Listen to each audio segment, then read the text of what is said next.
Boire Priya Gofen. The Gofen is the wine that brings simcha. And then there is another trick, another way, little harder way, to bring also simcha. And simcha lemailo.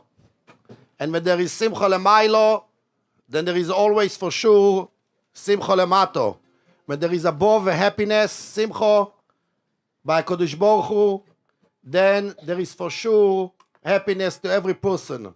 And this is through getting everybody together. Achdus. Ubeisachadus arabim kulam ke'echod. When everybody getting together, כאיש אחד בלב אחד, לא יבוצר מהם כל אשר יוזמו.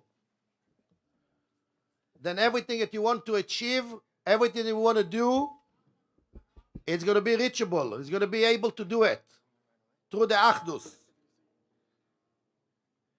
Especially if the Achdus, this is any Achdus, any unity for any reason. Especially if the Achdus is belimud, ובפרט אם האחדוס היא בלימוד, והישבעדוס דאהבת ישראל. Especially if the unity is by learning, for learning, and הישבעדוס of אהבת ישראל. אשר עוז נשמלס הבקושו, שיהיה ברכנו, אבינו, כולנו כאחד באור פונךו. So when all the children are together, then the father is happy. Then there is a simcha lemailo. And then the simcha can be lemailo, lemato, simcha HaKadosh Baruch Hu, ismach Hashem avaya b'maisov, v'simchas Yisrael, ismach Yisrael b'oisov. So one of the ways to bring the brachos and to bring the simcha is through achdus, through unity. And this is one of the purposes of this event today, that we did a Farbregen besimcha, a gathering that bring more unity to the community, more unity between the Rabbonim, more unity between the communities, and that's going to bring more unities in each family, in each house, and more unity in the world, until the unity of Yeh Hashem echad u'shmoi echad.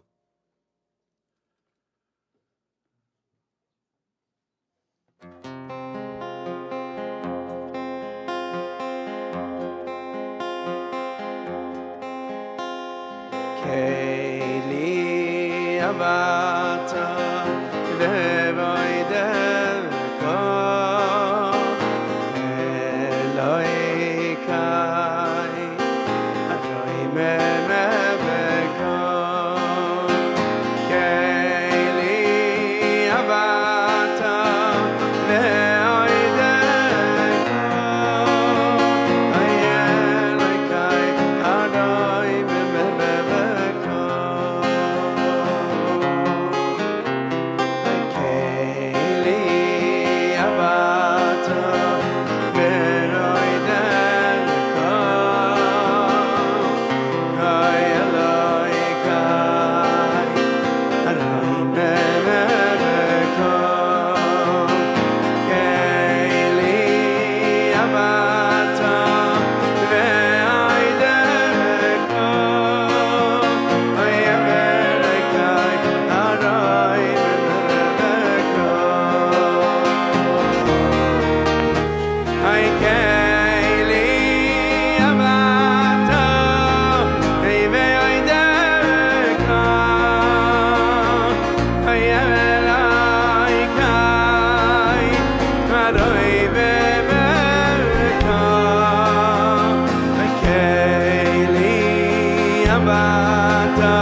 this, everybody together. Ay Kehillah Abato. Ay ay ay Abeloi Kai. Aray Memeko. Ay Kehillah Atam. Ay Me'aydeka. Ay Elekai. Arabay Memeko.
Everyone together, let's go.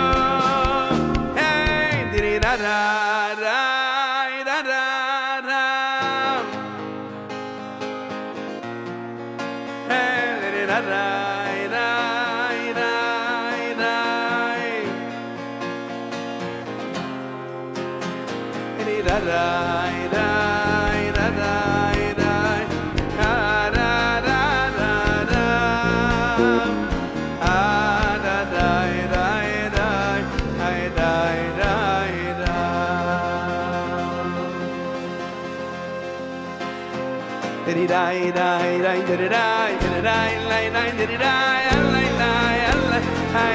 Let's go, everybody! Hey! Hey!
לכם ברכה עד בלי די, עד בלי די, עד בלי די, עד בלי די, די, די, די, די. ואני גם אשיא לכם ברכה עד בלי די, עד בלי די, עד בלי די, עד בלי די, די, די, די, די.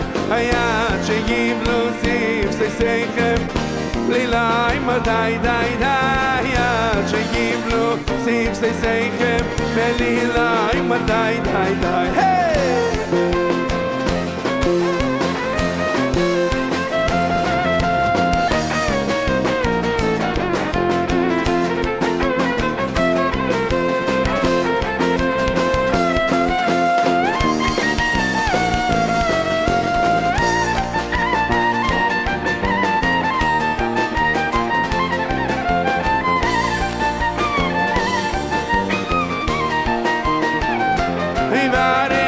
לכם ברכה עד בלי די, עד בלי די, עד בלי די, עד בלי די, די, די, די. ואני אעשה לכם ברכה עד בלי די, עד בלי די, עד בלי די, עד בלי די. היד שיבלו זיו סייסייכם ליליים די, די, די. היד שיבלו זיו סייסייכם ליליים די. Say לכם ברכה עד בלי די, עד בלי די, עד בלי די, די, די, די, די.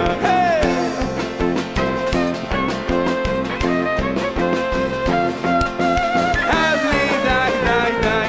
היד שיבלו זיו סייסייכם בלי ליים די, די, די. היד שיבלו זיו סייסייכם בלי ליים די. I did it, da da da. I did it, da da da. I did it, da da da la la la la. I did it, da da da. I did it, da. Hi, hi, hi, hi, hi. Everyone, why are you still sitting? Let's go, everybody up in your seats. Everyone stand up where you're sitting, just to get some energy in the room. Let's go. Hi, hi, hi, hi, hi, hi, hi.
ברוכים הבאים בשם השם. Welcome, הרב הגוין, הרב החוסיד, פה מפיק מרגוליוס, הרב ג'קובסון, שמו יהוילך לפונוב בכל המדינויס, מהוידו ועד כוש. You say number one USA. We're lucky we got him here because he's on the way to 100,000 people in Eretz Yisrael, Yutes Kislev Farbregen. He's going to be the main speaker over there. But because we chose Sunday, we're here. Nebuch, we're on Sunday. But the whole week of Yutes Kislev is a special week. But one of the reasons why we did it, because Achdus, since other places also making Farbrengens for Yutes Kislev, so we didn't want to disturb. The idea was to make something that only going to help everybody. So we didn't want to disturb other places that are making some event on Yutes Kislev. So we were mevater, we compromise on the day itself, by Yoim, and let other places that are making Farbrengens. Also in my shul, I know a lot of shuls over here. There is some places making a small one, a bigger one, in many places. But you see, we compromise on something, and we got something else. We got the Rav Jacobson.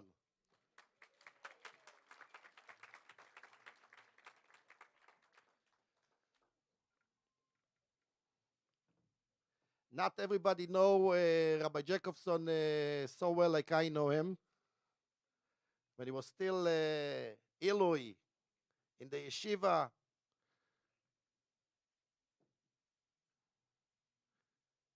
when he was young, not everybody knew. We always thought that he's going to be in the future a very big Godel Israel. Always he was masmid and learning Torah and remember everything that he was learning. And I think the main thing is because we have the discussion about it the last few days. What is special about Rabbi Jacobson? What's special about him? I mean, we don't need to...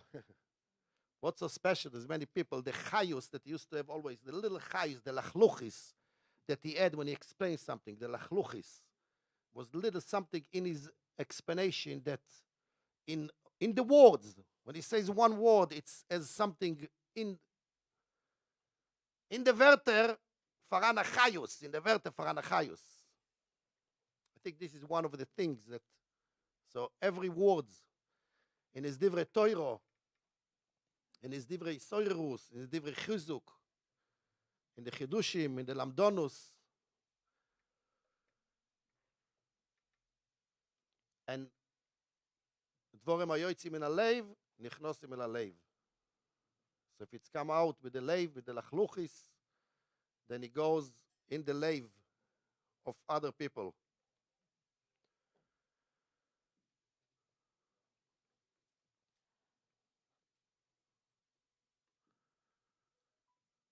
So I think for this Unity special event that we do on a special day, in honor of a special day for the Kislev with the Zuv, to have the biggest speaker in the world today, the biggest speaker in the Olam HaTorah today, Rav Jacobson.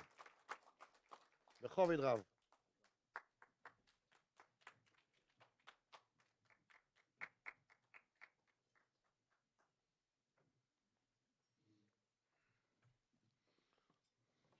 You want me to clip this on?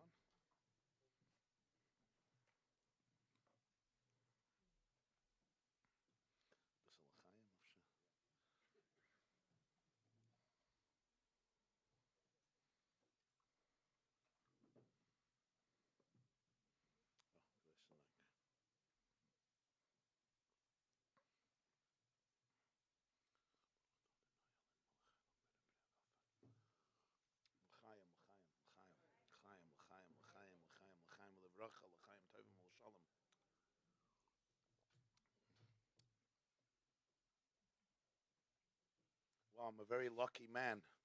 Not everybody gets to hear their eulogy during their own lifetime.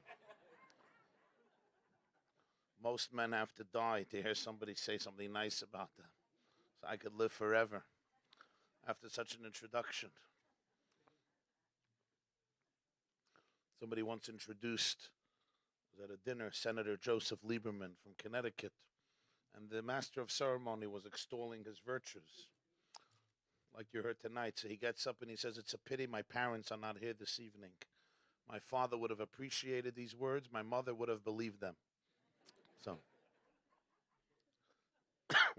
but thank you for your very kind, somewhat dramatic remarks. And I'm really privileged to be here with all of you for this special event of Avas Yisrael, of love and unity. Your community, Marine Park, is known for the fact that it's a unified community.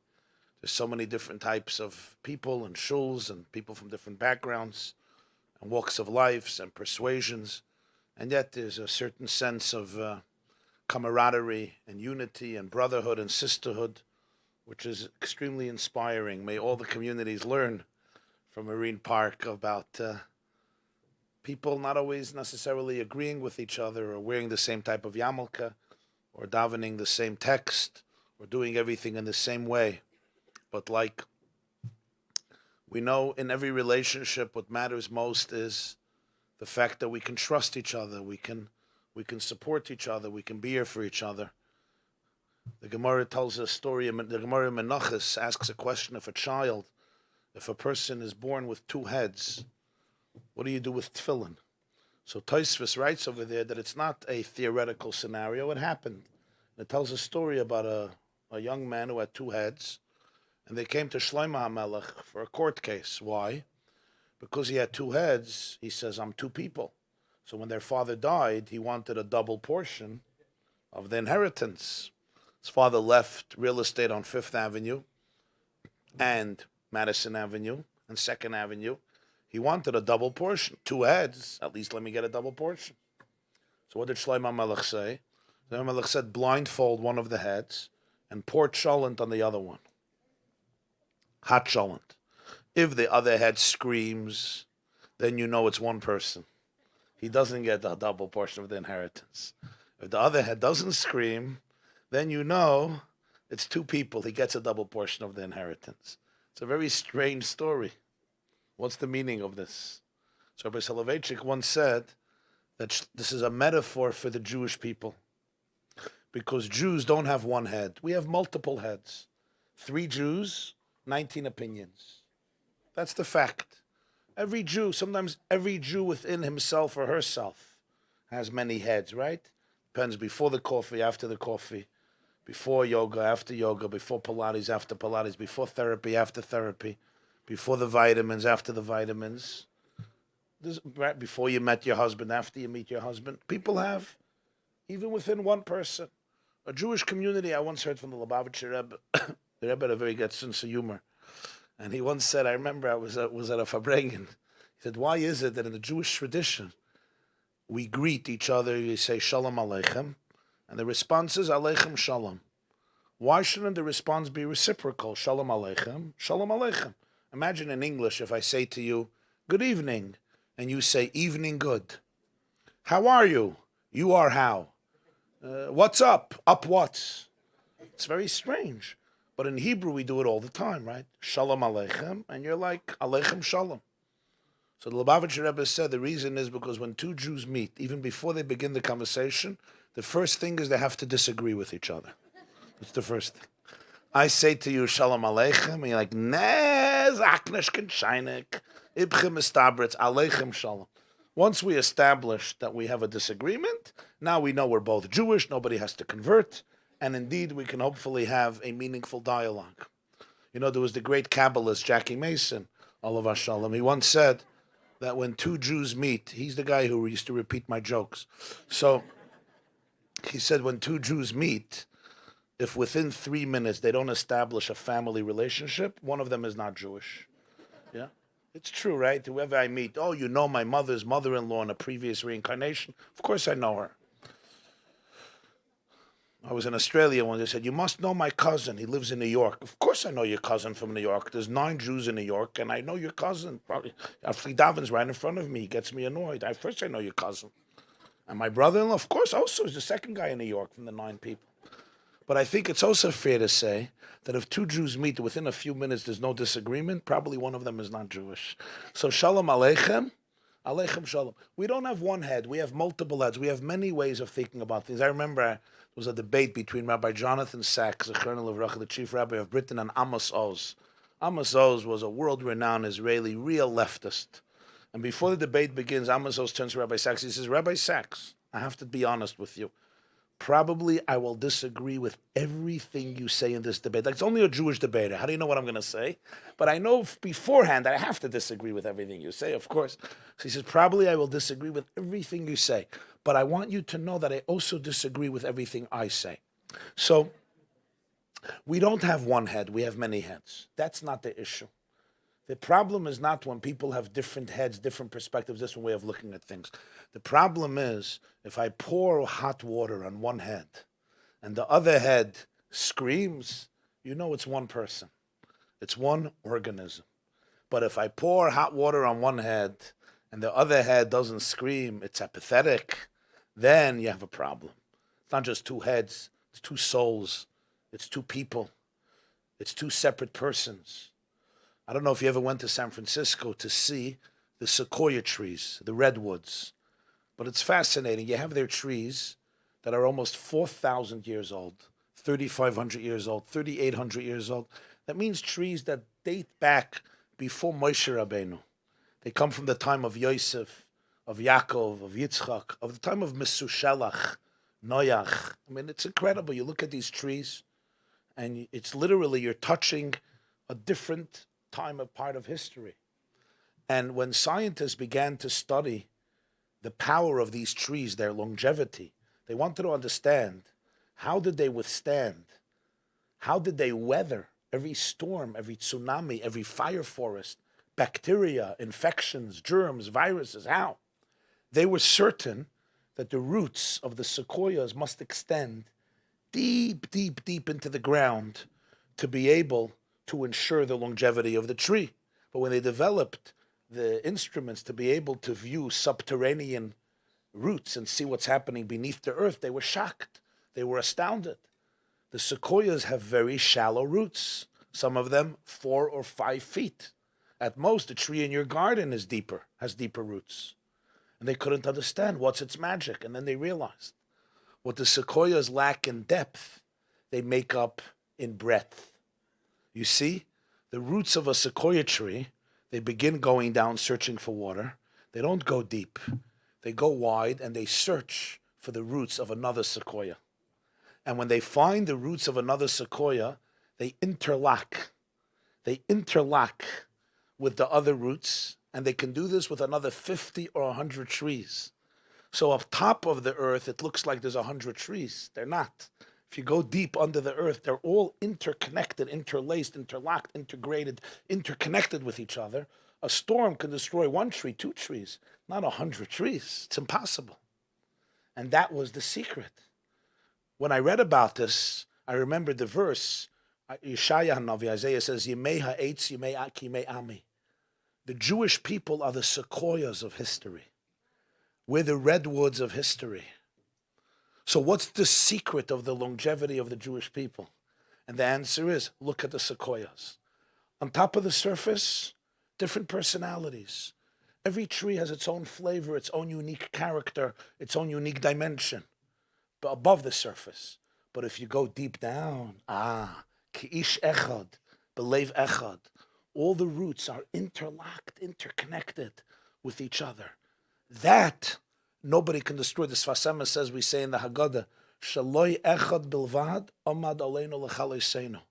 So he says the only thing that threatens to destroy us is loy echad, when we're not echad. Shaloi echad, the absence of echad, the absence of oneness. And echad, the Maharal says, is 13. The numerology of 13, the same numerology like ahava, like one. And in Eruvin, page echad, 13, it says, Elu ve'elu divrei Elokim chayim. You can have different views, different perspectives. You need to have different perspectives. It's like in a good marriage. Do a husband and wife, if they're Jewish, always agree? Chas v'shalom. It's a mitzvah in the Torah. Eseloi ezer kenegdoi. A help against him. The Netziv says she disagrees with him and she saves him from his own ego. We don't have to agree with each other, but we need to be able to trust each other, support each other, be here for each other. That's the oneness. The secret of the sequoia is the secret of the Jewish people. Beneath the surface, even if there's so many differences, but to be able to appreciate that innate oneness, that innate power. That's the power of its indestructible eternity. I have to tell you, literally yesterday I got this email from a friend of mine. It was such a moving story. I have a friend, a colleague. His name is Rabbi Eliezer Chitrik. He lives in Nuremberg, Germany. He's the rabbi of Nuremberg. Now, many of you, when you hear the word Nuremberg, you associate it either with the Nuremberg trials, 1946, of the top Nazi officials who were tried in Nuremberg after the war, or you remember the Nuremberg rallies. The Germans used the city of Nuremberg as the main location of their rallies, which were designed meticulously to inculcate the Reich's ideology in the hearts and minds of the German people. In 1935, Hitler Yamach Shemai had them pass the Nuremberg laws, which revoked the citizenship of all German Jews. They couldn't be German citizens, and began the systematic oppression of the Jewish people. Then came Kristallnacht, November 8th and 9th, 1938. And in one night, 2 nights, the Germans torched 1,400 shuls, sent 30,000 men to concentration camps, murdered 90 Jews, beat mercilessly thousands of Jews, looted shops, vandalized homes and shuls in that infamous Kristallnacht, the night of broken glass. There was an amazing, beautiful shul in Nuremberg called Adas Yisrael, the Congregation of Israel. Simply one of the most beautiful shuls in Europe, and there were many beautiful shuls in Europe. And they torched it. Now, we don't have so many pictures of Kristallnacht, but they brought Nazi photojournalists to record the atrocities up close. And the pictures were hidden for 84 years. They were just discovered a few weeks ago by a granddaughter in the home of her grandfather, who was a Jewish soldier who liberated Germany in 1945 in the end of the Second World War. And he went into Nuremberg, he retrieved these pictures, and he left them in his home. She just publicized these pictures, so you see how they torched the whole shul and burnt all the svarim. It's very, very tragic pictures up close, very rare, 84 years later discovered. But here's what happened. That night, as the shul was about to go up in flames, a German boy, age 10, ran into the shul, and he saw a beautiful golden Hanukkah menorah made out of pure gold. He stole it, and he brought it home. He wanted it. He liked it. Okay? He kept it in his home since. One day his father sees this golden menorah and says, "What's this?" He says, "I stole it from the shul." His father smacked him and said, "Go give it back." He said, "There's nobody to give it back to. There was not one Jew left in Nuremberg. They either fled or they perished." The menorah remained in his home for 84 years. A few weeks ago, Rabbi Eliezer Chitrik, who's the Chabad rabbi of Nuremberg, Germany, and the rabbi of Nuremberg, gets a letter in the mail. A German writes to him, and he sent it to me by email. A German writes to him and says, "My uncle stole the menorah. I'm the nephew, and I decided I want to return it." He says, "Sure, come." And he brings Rabbi Chitrik this year the menorah that he stole the night of Kristallnacht, November 38, in Nuremberg. And he sent me a picture of him holding the menorah, and the man says, "I hope you can accept this as a gesture of peace and friendship, wishing you lots of success." And he explains, this menorah was always in the house, but he never thought of returning it. A few years ago, he was in Zurich, and he met a Jewish family by the name of Weiss. Mrs. Weiss came from Nuremberg, and when he heard about the real suffering of real people under the Nazis, it touched him. And he said, "It's time for me to do my little part and give back the menorah to the people it belongs to." Rabbi Chitrik shares with me that this year, he's going to light the Hanukkah menorah in Nuremberg on that very menorah that was last seen in 1938 in Adas Yisrael in Nuremberg. And I asked him how that felt emotionally. And he said to me, he said, "I want to tell you something. If you were a fly on the wall when the Nazis torched that shul, what would your feeling be? Your feeling would be that the story of the Jewish people and of Judaism has just gone up in flames. In the flames of the sadistic hate and violence of the Third Reich. That would have been your feeling. The story is coming to an end." He says, 8 decades passed. And this Hanukkah, that very menorah is going to burn brighter than ever. And millions of Jews in Nuremberg, in Israel, in America, the world over, will light flames of hope, of faith, of love, of optimism, of unity, of emunah, of connection. So he says to me, he says, Rabbi YY, sometimes you feel like your light has been suppressed, hidden, concealed, stifled, but it never disappears. It resurfaces. Look at this menorah. And when you look, when I was watching the picture, it was so moving to me because it really, in a very small way, that little gesture, that picture, just captures so much of the history and the truth of the Jewish people, who, like the sequoia trees, never, ever, ever could be obliterated, despite the light often coming so close to being extinguished. And when you ask, what is its power? Certainly the faith, the hope, the resilience.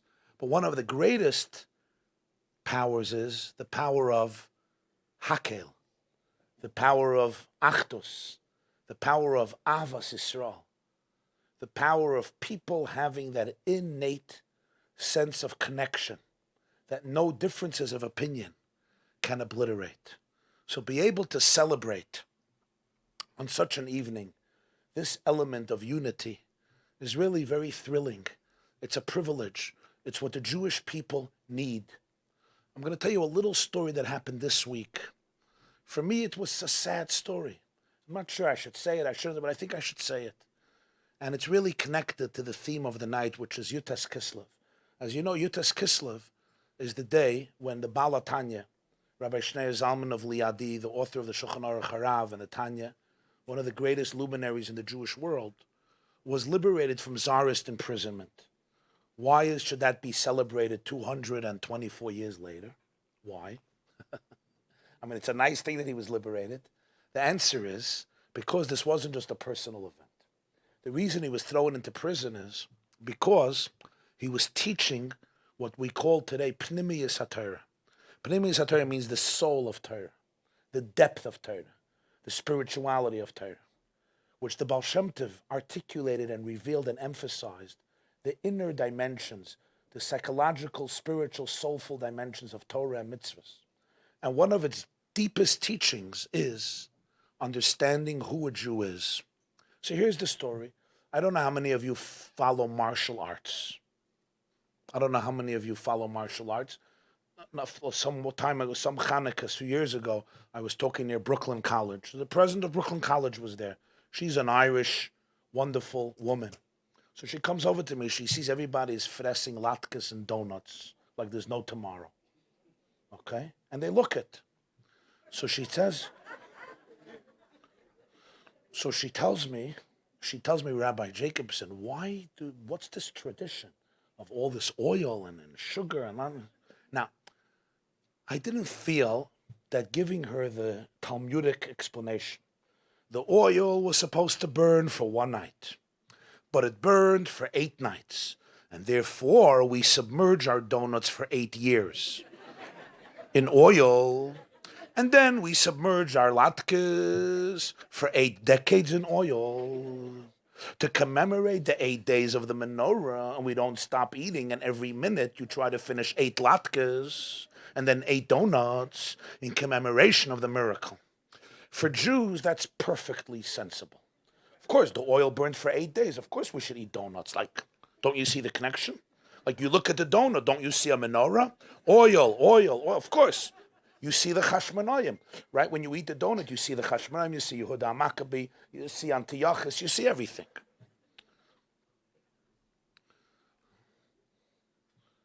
I didn't think it was going to work with her. She's brilliant, but she's Irish. It's a different type of brilliance. So I decided I need something more simple.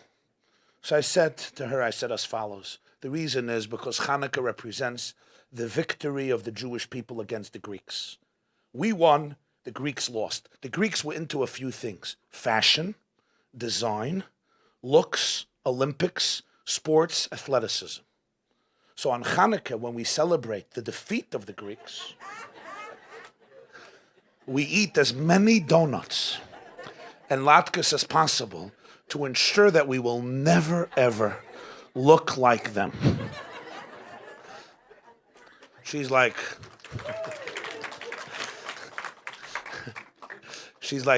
wow, that's a deep answer. Yeah, very, very deep. We're all suffering from that answer.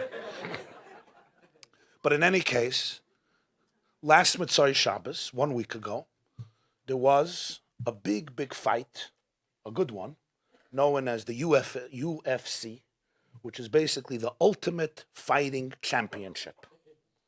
UFC, Ultimate Fighting Championship. If you could, join it. It's a good thing. You'll lose some weight. You'll stay out of the house. Your wife might be happy. A lot of good things have come out of it. Anyway, who fought in the UFC? One of the only Jews and Israelis to be part of it. His name is Natan Levy. Natan Levy is a wonderful young man, although his punch is lethal. He's soft, he's sensitive, he's a kind person, he's a good Jew. But you don't want to start up with him in a dark alley or even a bright alley. He's 31 years old. He grew up in France. When his parents got divorced, his mother offered him, do they want to stay in France or make Aliyah to Israel? They made Aliyah to Israel. And he got involved in martial arts. This was a blessing for him because he was a very wild kid. And in school, he wasn't exactly getting the best grades, but this became his outlet. And he studied in Israel, he studied in Japan, he studied in California, he studied in Las Vegas. And he did very, very well for himself. And he's one of the top fighters. And he had a big fight last Motzei Shabbos, and he won. He did very, very well. And his opponent was not easy. It was quite challenging. When he finished, he regained world-renowned acclaim. They interviewed him.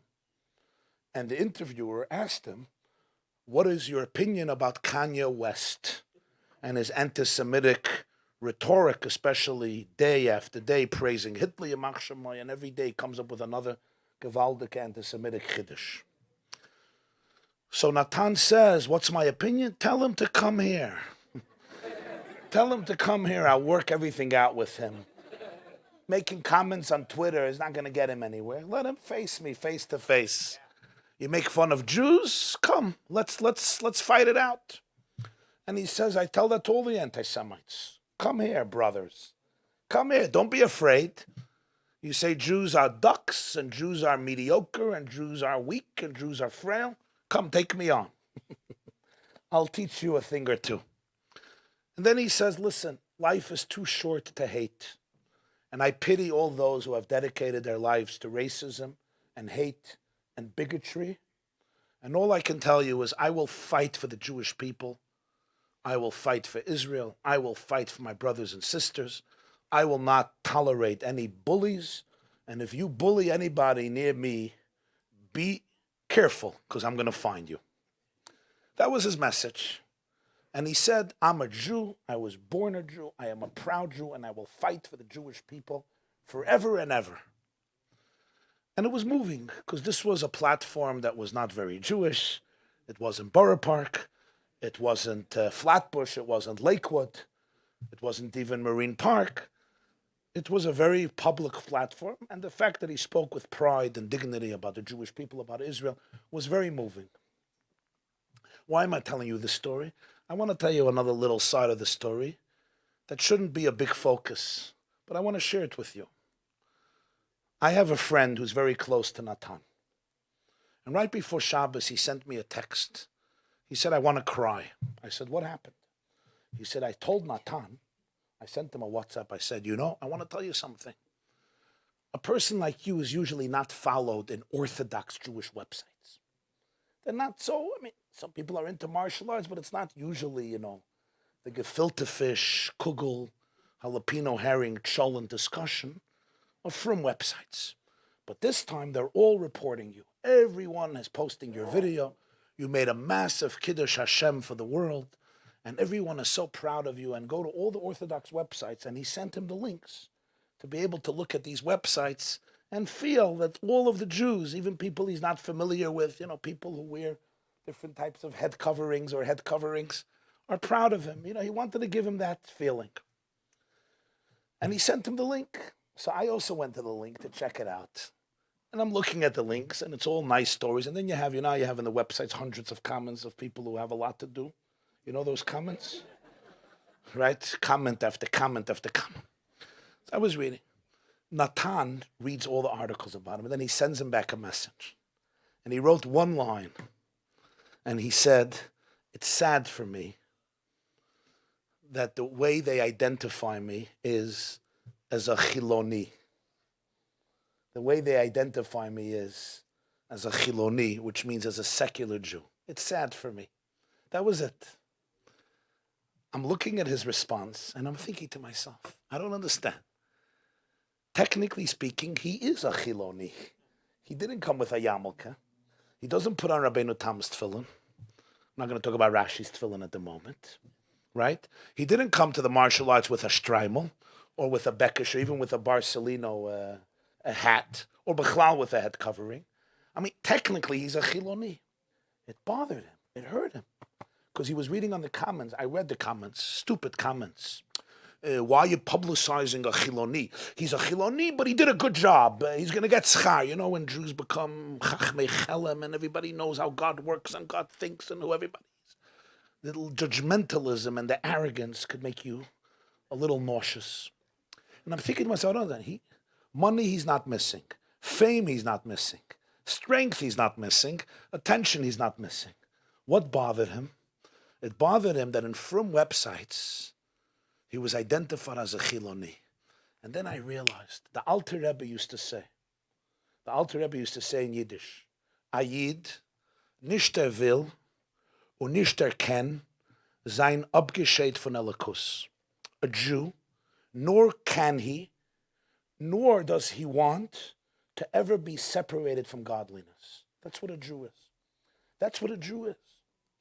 I once saw a letter somebody wrote to the Lubavitcher Rebbe, a letter in the early 80s from Israel, and he wrote, Ani Chiloni, I'm secular, but I want to say this and this. And he wrote back, I hope you will respectfully, I hope you will accept the fact that respectfully I disagree with you on your definition of yourself. Why? It says, the moment God declared at Mount Sinai, Va'atem tiyu li mamleches koyanim v'goy kadosh, you shall be a kingdom of princesses and a holy people, I cannot accept that there's a Jew who's a Chiloni, which comes from the word choil. Choil means mundane, profane, unholy, because the creator of the world has defined you as a piece of kedusha, as a piece of that's who you are. Of course, I can identify myself one way, but that's who you are. That's what's often missing in the conversation today. When you look at a Jew, that's not the definition of a Jew. Yes, he may need to grow in his behavior as a Jew, just like I need to grow in my behavior as a Jew. All of us have to grow. And every Jew ultimately, bal yidach mimenu nidach. But the way you look, what are the glasses? You look at a Jew, what do you see? Do you see choil or do you see kedusha? Do you see an inherent piece of God or do you see, nah, he's profane, but once in a while, no, okay, he comes to a cholent party. We'll take him into the club. The perception, the paradigm needs to be altered. And that's what the Baal Shem Tov taught so beautifully. And that's what the Alter Rebbe, the Baal Tanya, and their students taught so brilliantly. They never stopped emphasizing that when you look at a Jew, you look at another person, see the soul, see the beauty, see the goodness, see the depth. Doesn't mean there's no disagreements. Doesn't mean the person can't grow. It doesn't mean there's nothing, can't criticize. It doesn't mean everything, have to justify everything. But it means see the truth. When you look at your own child, some people have children who chose their different path. What's the first thing when you look at your child? Shouldn't the first thing be, my child? My child, you're my child. There's other things, I know. But that's the first thing you see. When you look at a Jew, what's the first thing you see? God's child. Bonim atem Hashem Elokeichem. God's child. The Tanya says, a Jewish soul is a chelik elika, mimal mamish. Somebody once asked the Alter Rebbe, which mitzvah is greater in Judaism? Loving God or loving another person? In other words, if you have to choose between the two, v'ahavtas Hashem or v'ahavta l'reacha kamecha, which one? You know what he said? He said, loving another person is a commentary on loving God. They're not two mitzvahs, it's a commentary. It's like you'll ask, what's greater, Gemara or Gemara with Rashi? They're not in competition. Rashi is explaining the Gemara. What does it mean to love God? To love God means to love the imprint of God in every person. To love God means to love his children. Somebody comes to me and says, Rabbi YY, I love you. Your children, I hate their guts. I love you. Your kids, I hate them. Your wife, I hate her. You, I love. Get out of my house. Don't hack me a chinik. If you really love me, you probably love my children too. I understand if you love my wife and not me. That I get. That makes sense. That was a joke. Relax. Maybe not. A Jew goes to shul and he says, V'ahavta Hashem Elokecha, love God. And then I come out of shul and I meet one of God's children. You, get out of my life. God says, how much do you love me? He says, my family. These are my children. So the Alter Rebbe said, Avos Yisrael is a commentary on Avos Hashem. Not two separate mitzvahs. One explains and illustrates and brings to life the other mitzvah. And this is the privilege of being here tonight at an event that's dedicated exclusively to bringing Jews together, to inspiring each other with unity and with a proper perspective on the infinite holiness and the eternity of the Jewish people who are forever one. Thank you. L'chaim, l'chaim.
Pada beshalom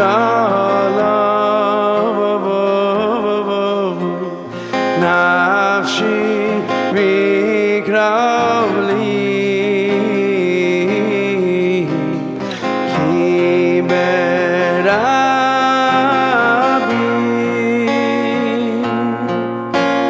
hayo imadi Pada beshalom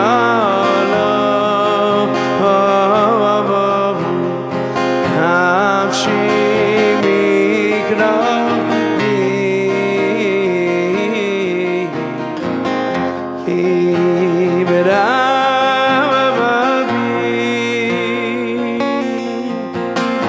hayo imadi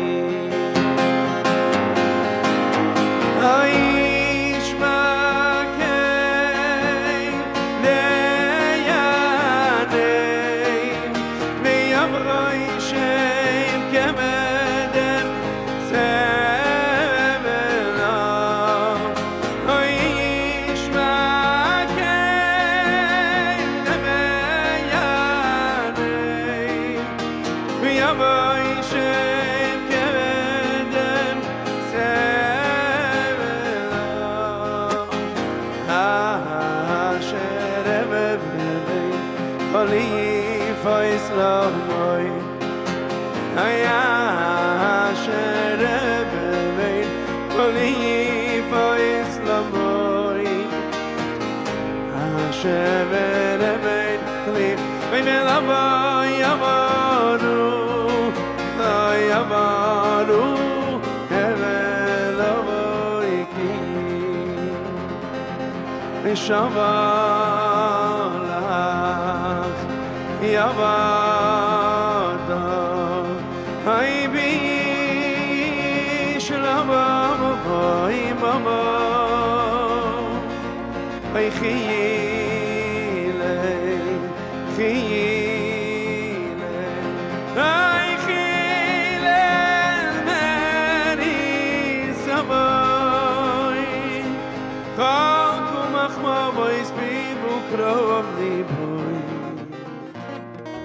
Hirak Devara Mishem Himehemo Hememo Psikhabois Haya Shlecha Shlecha Hashem Yitavlecha Vehu Vehu Yechakelecha Lava V'yiten Leve V'yoyam Mein Latzavadik Mein Latzavadik Meyam Ata Hey Meyata and Mekim Toiri Deim Live the Hayaban Shedamim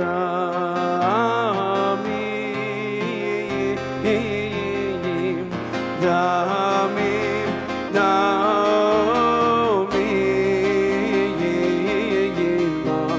Elababa Lo Yamem Mechetzu Lo Yamechzu Imagem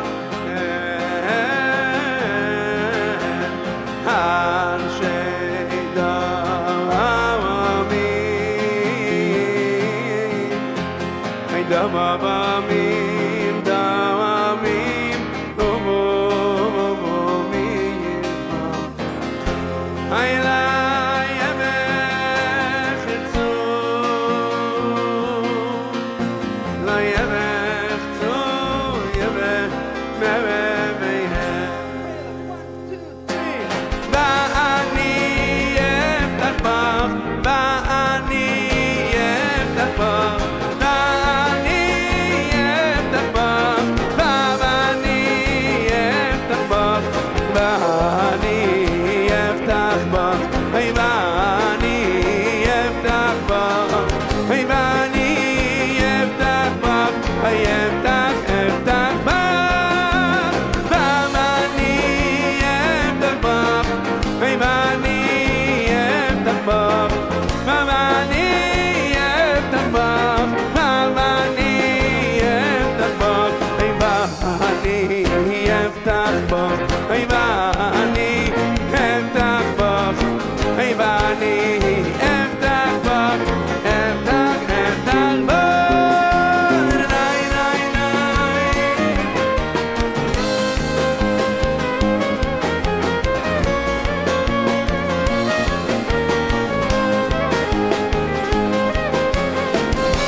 together, let's go. Oh, oh, oh.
Together, you know the words. Let's go.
The mimer.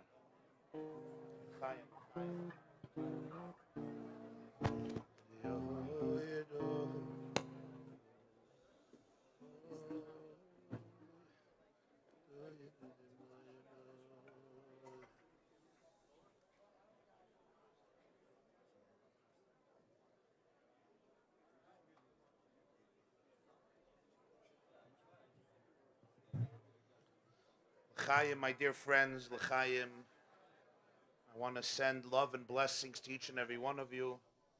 The schus of this Eis Ratzon of Achdus and Hakel and Yad Kislev. Hashem should shower each and every one of you with blessings, health, happiness, prosperity, nachas, the fulfillment of all of your heart's desires materially and spiritually, b'toiv hanirev hanigla, in the most revealed and manifested way, with bracha and atzlocha ad bli dai. L'chaim, l'chaim, l'chaim, l'chaim. B'toich klal Yisrael, l'chaim.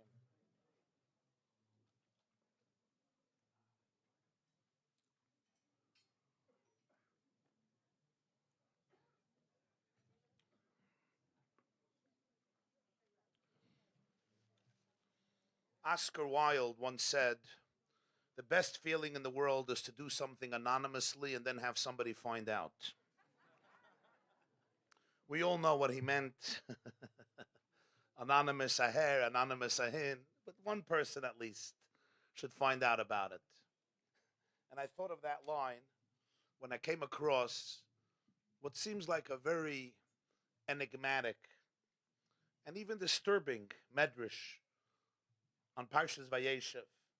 The medrash says in Yalkut Shemaini Rus, Amar Reb Yitzchak said, if Reuven would have only known how much publicity he got in the Torah because he wanted to save Yosef, he wouldn't have let the boy go into a pit. He would have picked him up, placed him on his shoulder, and brought him back to Yaakov. Ilu hoya yoideya Reuven, sha'Torah machtiv alav vayishma Reuven vayatzileyu miyadam al kseifoy hoya matino yamalich meiliche etzalaviv. That's almost the verbatim quote of the Medrash. Reuven didn't know. He didn't know that God had a hidden photographer. The Torah paparazzi was there, watching it. He thought it was just a little family dispute, like Jewish families have disputes in some desert. They got into a fight. They wanted to kill Yosef. He said, don't kill him, throw him into a pit. If he would have known that one day, 3,000 years later, this story would go viral on WhatsApp. And every shul this Shabbos is going to read, Vayishma Reuven vayatzilei miyadam. He wouldn't have done a half-baked act. He would have done it right.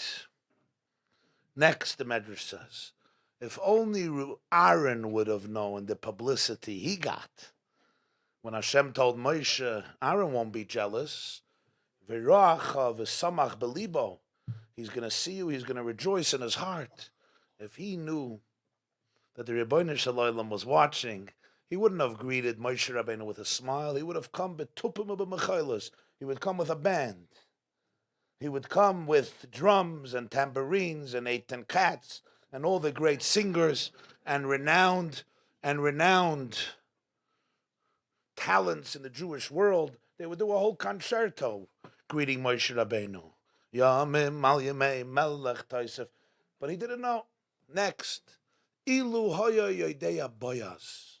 If Boaz would have known that he would have gotten publicity when he was gracious to Rus, a poor woman, a Moabite convert who was broke and penniless and came with her mother-in-law Naomi, the first and last time in history a daughter-in-law chose voluntarily to follow her mother-in-law.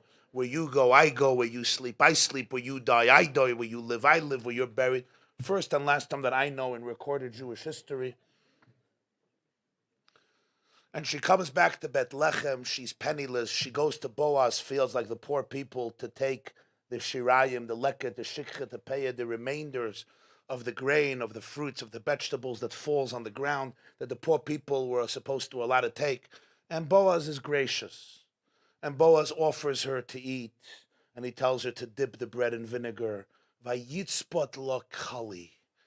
He even gives her roasted grain. That's like today's kokosh cake. Babke. Roasted grain. He gave it to her. So the Medrash says if he would have known the publicity that his kindness got, he wouldn't have given her roasted grain. He would have given her rib steak, sushi, Chilean sea bass, London broils, well done. Agolim patumois hayamachila. Ungestopte behemoths he would give her. Stuffed meat. He wouldn't give her some grain, a couple of vegetables, some little tvua. He would have given her the best of the best, but he didn't know. He thought he's being nice. He didn't know the Rabonei Shalom is taking pictures. Shmuel Hanavi is going to write it down in Rus. We're all going to learn about it 3,000 years later. He didn't know. I read this medrash and I'm like, Rabonei Shalom, really? Is this your opinion of Reuven and Aaron and Boaz? It's all about publicity. Mamish. They say there was once a Jew, Yom Kippur, he would get very inspired from the Kol Nidre sermon. He was very wealthy. And when the rabbi would finish Kol Nidre's sermon, he would always make a big pledge. So the first year, he pledged $1 million to the shul. Shul needed an expansion. They came to him after Yom Kippur. He says, I'm not giving it. They said, you pledged? He says, Yom Kippur, I was inspired. I changed my mind. They said, you made a public pledge. Just take me to court. They took him to court. He had the best lawyers in America. He was a rich man. He won. The lawyer said he had a weak moment. He said $1 million. There's no signed contract. There's nothing. Fine. The next year, after the Kol Nidre sermon, he was moved to tears. He says $2 million for the shul. Day after Yom Kippur, they call him. I'm not giving the money. You said, let's go to court. They go to court. They spend another $100,000 on a lawyer. He wins. It was a pledge. It was a weak moment. He was inspired. Third year comes around. After the speech, he says $3 million for the shul plus lawyers' expenses.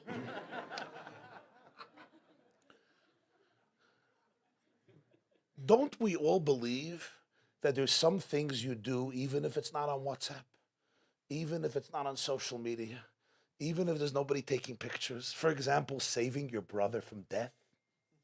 For example, feeding a poor widow who has nothing to eat. Really? If Boaz would have only known that the Jewish paparazzi are recording, that would have motivated him. He didn't know, so he did a poor job. Same with Aaron. If Aaron would have known, he would be remembered, then he would have greeted Moshe nicely. Now it was half-baked. And Reuven, strange. There's an incredible Hasidic insight on this that comes from the Chidushei Harim. The Chidushei Harim was the first Rebbe of Ger. His name was Rabbi Yitzchak Meir Alter. Rabbi Yitzchak Meir, they called him. He was a student of the Kotzker Rebbe. And then he became the founder and the first Rebbe of the Ger Hasidic dynasty. Gur is not far from Warsaw. Passed away in 1866. And he captures an insight, very briefly, but an insight that is really, I think, reflective of one of the primary teachings of the Baal Shem Tov. The Baal Shem Tov student, the Maggid of Mezrich, whose yahrzeit is Yutas Kislev, 250th yahrzeit this year, 1772, 2022. And the Chag HaGeula of the Baal Tanya, what the Baal Tanya and his students taught. And the Chidushei Harim says the truth is, one aspect of the insight I already found in the Alshich, Reb Moshe Alshich, who was a 16th century great sage in Tzfas, one of the great commentators on the Tanakh, the Alshich, Reb Moshe Alshich. But the Chidushei Harim puts it a little bit with a different twist. And they say as follows. Reuven, Boaz, and Rus all did something incredibly gracious, kind, moral. But none of them went all the way. They stopped in middle. And they didn't stop in middle because they weren't good people. They cut themselves short. They took a short stop because they had inner ambivalence. They had inner fear.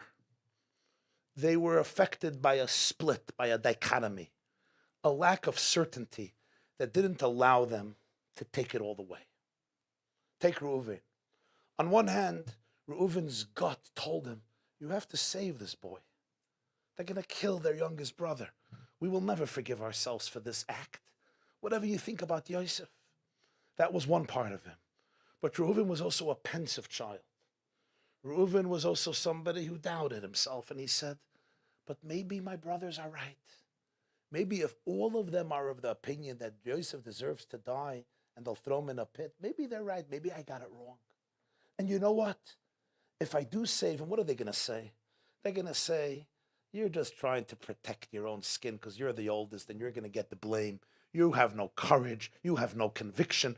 You're the oldest and you're frightened for your own skin. You're not ready to take a position. All of these voices played a role in his decision, and therefore he said, you know what? I'll play it safe. They won't kill him. They'll throw him into a pit. And in the meantime, I'll find an opportunity. I'll schlep him out of the pit. I'll bring him back to the father. Of course, when he came back, it was too late. Yosef was sold into slavery. Reuven cried, Hayele deinenu va'onani ba. Take Aaron. Aaron wanted to go greet Moshe with drums and tambourines, with a parade, with marching and dancing. But Aaron also was ambivalent. He thought, what are people going to say? Oh, come on. He must be jealous. He's older than Moshe. Moshe is his baby brother. How would you feel if your baby brother, who you used to pamper and babysit for, and threw tantrums while you were babysitting because your mother went to the wedding? How would you feel if your baby brother suddenly became the quintessential prophet and ambassador of God to liberate the Jewish people? Aaron, you must be dying inside from jealousy. The only reason you're dancing is to flatter him because he has the power and you want to be on his good side. So Aaron thought, you know what? They don't know the truth. I'll play it safe. I'll just go out. I'll give him a kiss. I don't have to bring out the concertos. I don't have to bring out the big guns. And Boaz was a judge. Boaz was a rabbinic figure. Boaz was a Rabban Shel Kol Bnei HaGoyla. He was a shofet. He thought to himself, if I show extra graciousness to Rus, I invite her for a big spare ribs meal, what are the people going to say? What are the Yachnes and Yentis on WhatsApp going to say? Boaz, he's trying to help a poor woman, or there's other romantic interests involved? Boaz, there's only one poor person in the whole Eretz Yisrael who you could feed spare ribs to? Nobody else? I'll bring you my first cousin, Chaim Yankel the Schnorrer. He would love spare ribs. Oh, Rus, the Greis Tzaddik. He's doing tzedakah on Rus's cheshbon. The Violet, she's in his house. She's sitting in the dining room table. You know how it is. And the moment it goes out on WhatsApp, you're done. Right? I told you about the comments on the website. You're finished. The next thing he knows, there's a sign on every mikveh in Flatbush and Borough Park and Williamsburg about Boaz. His daughters are not going into the seminary. Certainly not Beis Yaakov. His sons are not going into yeshiva. So Boaz said, you know what, let's keep it safe. I'm an innocent man. But with people, it's very hard. I'll give her some fahakta grain. We'll roast it to make it a little better. I'll give her potato chips instead of spare ribs. Potato chips, that's the equivalent today. They all stopped short. Says the Medrash, listen to this. If Reuven would have only known that the Rabonei Shalom took note, how much Hashem valued and cherished their gestures, how much Hashem appreciated the little bit that they did do, what they had in their heart, to the point that the Torah says, "Vayishmaru Reuven vayatzileu miyadam v'ra'acha v'samach b'liboy vayitzpat lo keli." If they only had the awareness of Hashem's perspective, that Hashem took note, Hashem put it into the Tanakh for all of eternity, that would have given them the push, the dachaf, the courage, the stamina, the vigor to go all the way, not to remain emotionally constipated in their kindness. How true is it about so many people? People need to be appreciated. People need to be valued. They have to know how important their words are, their deeds are, their thoughts are. In fact, I would say that's what makes great leaders. When they know the power of their actions, they know how meaningful it is, they know how valuable it is. That's what they need. They didn't need the publicity so that I or some other person should look and say, psst, psst, psst, Aaron, you're a good guy. Aaron, psst, shkoyach, shkoyach, shkoyach, shkoyach, shkoyach, shkoyach. That's not what they needed. Internally, they needed the inspiration to believe in themselves, to believe that if your gut is telling you, save this kid, I don't care what the world says, go and save the child. You stand up for that child. You stand up for that child who they want to kill. I don't care if everybody says you're a shaita, you're a fool, you're a coward, they're going to blame you. Your brother is coming to Egypt. You know that your brother is humble. You know that your brother stutters. You know that your brother doesn't want the job. Give him the confidence. Celebrate him. Boaz, you know how much Ruth suffered. She lost her husband. She lost her father-in-law. She's alone in the world, came from aristocracy, had nothing. A righteous woman who sacrificed everything to join the Jewish people. So there'll be a couple of yachnes who say,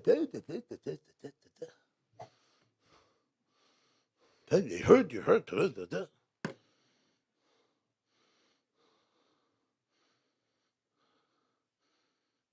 Agolim batomayos. But they doubted themselves. They didn't know that Hashem in heaven is like, wow, wow, wow, wow. So they said, who am I? And maybe I have bad intentions and it's maybe not good. And they cut themselves short. You know, we see it so often with people. We know sometimes there's the right thing to do, but I hold back. I'm not going to give the hug all the way. I'm not going to give the kiss all the way. I'm not going to give the compliment all the way. I'm not going to embrace you all the way. I'm not going to demonstrate warmth all the way. You're going to say I'm a meshugana. I'm too emotional. I have issues. What am I taking today? I'm not so stable. Why am I not cold? Why am I not detached? Why are you taking a stand? Who made you the king? I hold back. It's important. They needed the feedback. They didn't have the feedback. People need feedback. Think about yourselves. I'm sure in the last 10 or 20 or 30 or 40 or 50 years, there's one person who did something for you, who told something to you that changed your life for the better. Maybe when you were 5, maybe when you were 12, maybe when you were 20, maybe when you were 30. There was one person who may have done something for you or told you something that changed your life in a positive way. Now I want to ask you a second question. Did you ever tell that to them? Did you ever go back to them and share that with them? Think about it. Many people know that the answer is no. And I'll ask you why. You'll say, what we think about it. When I finish a speech, right? So Jews come over. That's the way they do things. Many of them start off with the same words. I know that you don't need my compliment. I know that you probably don't care for my compliment. And I know that my compliment probably means nothing to you.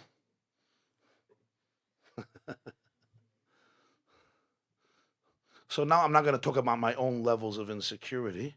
That will do with my therapist. I have one set up after every event. But people are afraid to give that feedback. And what happens? People don't know what they're doing. They don't appreciate. So the Medrash continues. When they did mitzvahs, the prophet wrote it. Today, who writes it? Rabbi Yitzchak says Eliyahu Hanavi and Moshiach and Hashem signs. Don't make the same mistake that our forefathers made. Sometimes I say, who am I to make the telephone call? Who am I to stop the fight in our family? Who am I to stop the conflict in our community? Who am I to have positive influence? Who am I to be successful? Me and the Omani. But if you only knew how Hashem looks at it, your attitude would change. Don't be afraid of your light. Our therapists tell us that many of us are afraid of our darkness. You're afraid of your skeletons. You're afraid of your demons. You're afraid of your ghosts. That may be true, but I want to tell you something that we're more afraid of. We're afraid of our light. People are afraid to shine. People are afraid to be successful. Who am I to be fabulous, to be successful? Who am I to have an amazing marriage? Who am I to have an incredible relationship with my children? Who am I to finish Shas? Who am I to have an incredible relationship with Hashem? Who am I to have an impact on the world? Who am I to be gorgeous inside or outside? Who am I? Who am I? Queen Elizabeth died September 8th, 2022. Queen Elizabeth II. So I was reading up about her. She once went to a performance on the West End in London with her mother, the Queen Mother. The Queen Mother happened to be in a bad mood that day. People are in bad moods. Even the Queen Mother could be in a bad mood. So she lost it. She snapped. And at some point she looked at her daughter and she says, Elizabeth, who do you think you are? Her daughter looked at her and said these words, who do I think I am? The Queen, Mommy, the Queen. And I'm like, Geschmack. There's a deep message there. Sometimes the Yetzer Hara comes to me and like Esav says, Miyata, Anaselech, Lemiele. Who do you think you are? Atipus Ruche. Who do you think you are? And you have to respond and say, who do I think I am? The Queen, Mummy. The Queen, Mummy. You could do it in a New York accent, I don't care. It sounds better in a British accent. This is not arrogance. It could be it's not arrogance. It's understanding that Kol Yisrael b'nei Melachim hem. The Mishnah says in Shabbos. In Zohar it says Yisrael iskuru Melachim. You're not only a prince, you're part of the king, the queen. Eved Melech Melech. The Gemara says in Shabbos, Mamlech es koyanim v'goy kodesh. Chelek elikam imal. Who do you think you are? Who do you think you're not? You're a child of God. You're a princess of God. You're the queen, Mummy. You don't help the world by hiding your light. Don't be afraid of your goodness, of your power, of your holiness. When you shine your light, you inspire me and us to shine their light. When the Alter Rebbe, the Baal Tanya, was in prison, they sent him a psychologist. This is 150 years before Freud. But they sent what they called then a psychologist, a doctor, to examine his personality. Because he was being accused of trying to overthrow the Tsar. The Tsar was Paul I. So 1798. And the psychologist interviewed the Alter Rebbe, Rabbi Shneur Zalman, the founder of Chabad, in prison. And he came out. And they said, no. And he said, the man has a desire for something he could never fulfill. The prosecution devoured this information. They said, you see, he wants to be the Tsar. He wants to overthrow Paul. He wants to be the Tsar. This is a desire he can't fulfill. How is a Hasidic Rebbe from Lyozhna in Belarus becoming the Tsar of Russia? How? It's not happening. He knows it's not happening. He has a desire, he can't fulfill it. That's what the psychologist identified. This was fodder for the prosecutor. So they asked the Alter Rebbe, the defendant. You would think he would look at them and say, you guys are cuckoo. You guys are tight mashigah. I want to be the Tsar of Russia like you want to be a kangaroo. In news, he wouldn't say that, obviously. He didn't say that. You know what he said? He said, he's right. He's right. Ich will Malchus. I am seeking Malchus, royalty. Aber nicht the Malchus for the Tsar. Malchus the Ein Sof. I am not pining for the throne of the Tsar. I'm pining to be a conduit for the royalty of divine infinity. Malchus the Ein Sof. That's what I'm yearning for. I'm yearning for to be a conduit for the glory of God that's manifested in the world. That's what I answer. Esav says, who are you? You say, La'avdecha Yaakov. That's who I am.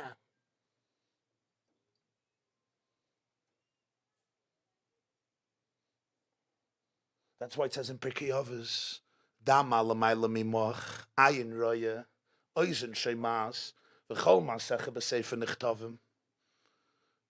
There's an eye that sees, there's an ear that hears, and all your deeds are written down in a book.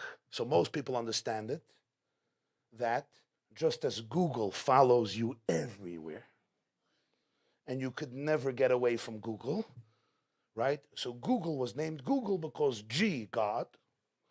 So the founder of Google was God, and he sees and he hears and he records, and everything is synced constantly, your medical records with your taxes. So the IRS is going to get you from here, your doctor is going to get you from there, your therapist is going to get you from there, Apple is going to get you from there, Google will get you from there, and then Waze will finally finish you off. My brother told me he stopped using Waze because he was going to the cemetery, the Montefiore Cemetery in Queens. He put them on, and when he came there, it said, you have reached your final destination.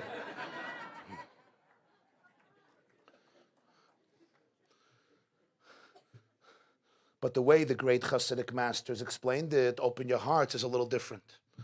You remember when your first child was born and you bought a new notebook, and every moment he made progress, you wrote 3 pages in your journal. You remember? Once you had a few children, that tradition was thrown out the window. You're just trying to keep your head above water. But number 1, maybe number 2, if you're really lucky, number 3, if you have a good therapist. But usually number 1, right? He turned over.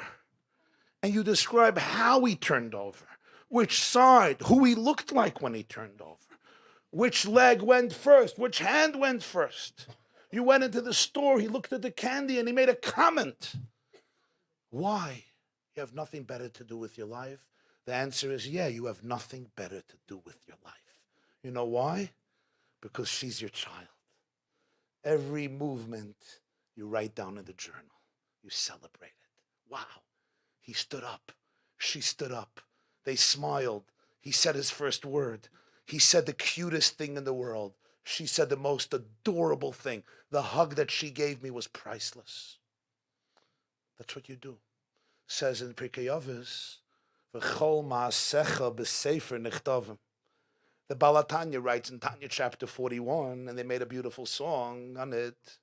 V'hinei Hashem nitzav alav, u'maloich aloretz kvoidei ma'abet alav v'lechin kloyes v'levim oivdei karoi.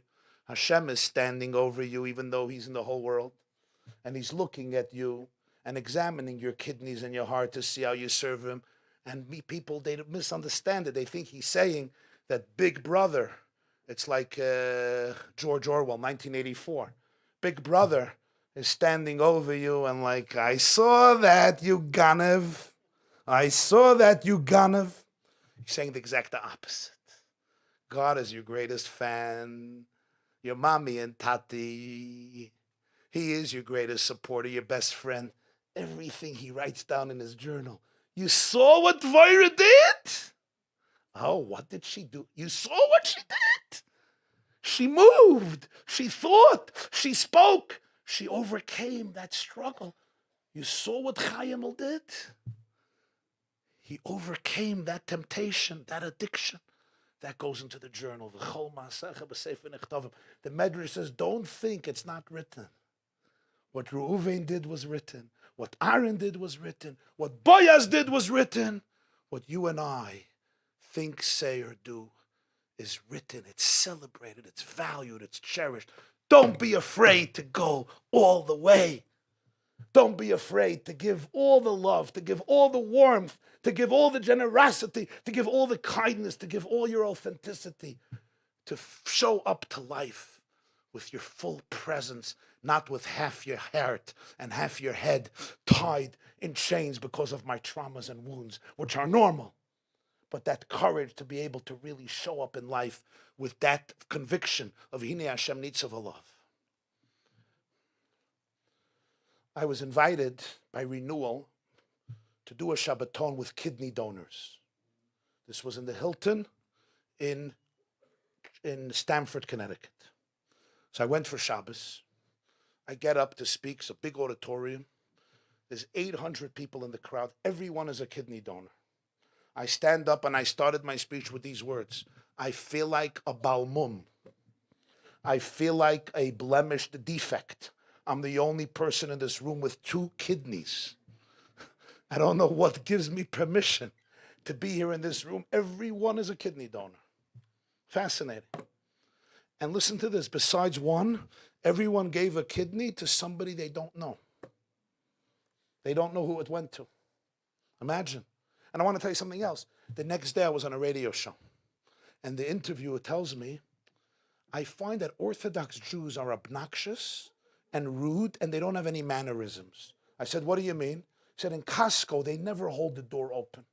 They always skip lines. They always block my driveway. Yeah? In the elevator, they're rude. Their kids make messes. They don't clean up. They just don't have mannerisms. What's your opinion? So God helped me, and I said, listen, I'm not going to defend if somebody is impolite or somebody doesn't hold the door open, their behavior should be improved, and I'm a big fan of mannerisms and politeness and kindness and generosity. But I just want to tell you one thing. How much percent of America are Jews? 2%. And how much percent are religious Jews? From all of America, it's not even 0.25%. So now, if I had to ask you statistically, how much percent of kidney donors in America should be the impolite, obnoxious, rude religious Jews? You would say 0.25% of kidney donors are Orthodox Jews. 18% of kidney donors in the United States of America are Shomrei Torah Mitzvah.